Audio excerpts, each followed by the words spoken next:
क्या आप भी अपने ब्रेन और स्पाइन को हेल्दी रखना चाहते हैं? तो ये वीडियो आपके लिए है। देखिए, ब्रेन और स्पाइन को क्या चाहिए? हमारा ब्रेन लगभग 60% फैटी टिश्यू से बना है, पर healthy fat, omega 3 fatty acids जो कि अखरोट, बादाम और ऐसे ड्राई फ्रूट्स में पाए जाते हैं। अगर आप इनका रेगुलर सेवन करते हैं तो आपके ब्रेन के लिए बहुत अच्छा है। जो लोग नॉनवेज खाते हैं उनके लिए फिश एक बहुत अच्छा सोर्स हो सकता है। जैसे हम अपनी मांसपेशियों को मजबूत रखने के लिए जिम जाते हैं, कसरत करते हैं, ऐसे ही अपनी ब्रेन को हेल्दी रखने के लिए हमें ब्रेन की एक्सरसाइज करते रहना चाहिए।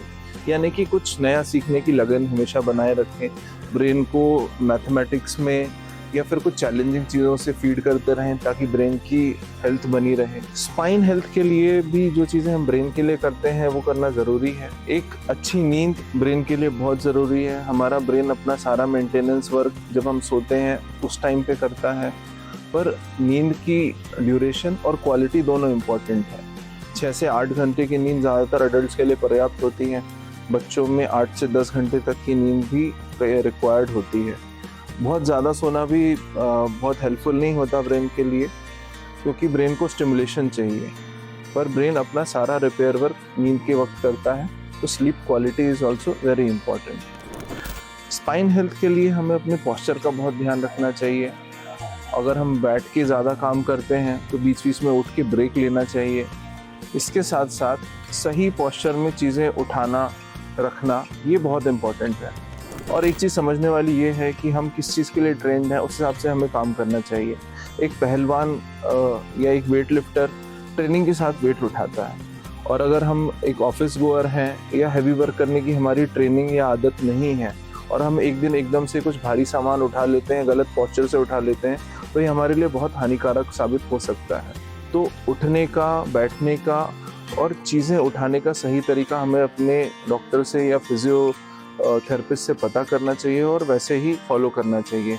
हमारा स्पाइन सीधे रहने के लिए बना गया है, तो इंस्टेड कि हम स्पाइन को बेंड करके चीज़ें नीचे से उठाएं, अपनी बॉडी के पास जितना सामान रखेंगे और उठाएंगे उतना अच्छा रहेगा, स्पाइन का अलाइनमेंट मेंटेन रहेगा।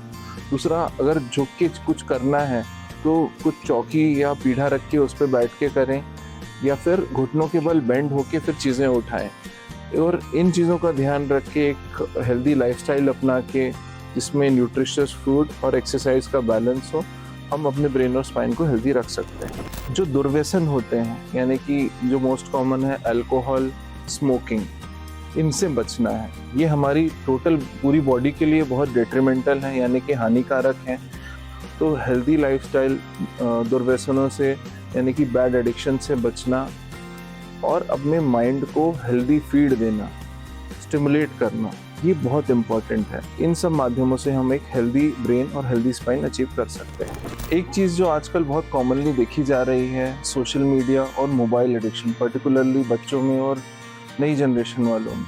सोशल मीडिया फीड जो कंटिन्यूस लोग इस पे रहते हैं, वो अक्सर पैसिवली चीज़ें देखते जाते हैं और ये हमारे माइंड की एक्टिविटी को बहुत नेगेटिवली अफेक्ट करता है। जो ब्लू लाइट स्क्रीन से कंटिन्यूसली हमारे आंखों में जाती है, वो हेल्दी स्लीप साइकिल को डिस्टर्ब करती है और हमारा अटेंशन स्पैन बहुत कम होता जा रहा है, ये जो शॉर्ट वीडियोस हैं या रील्स हैं उसके कारण।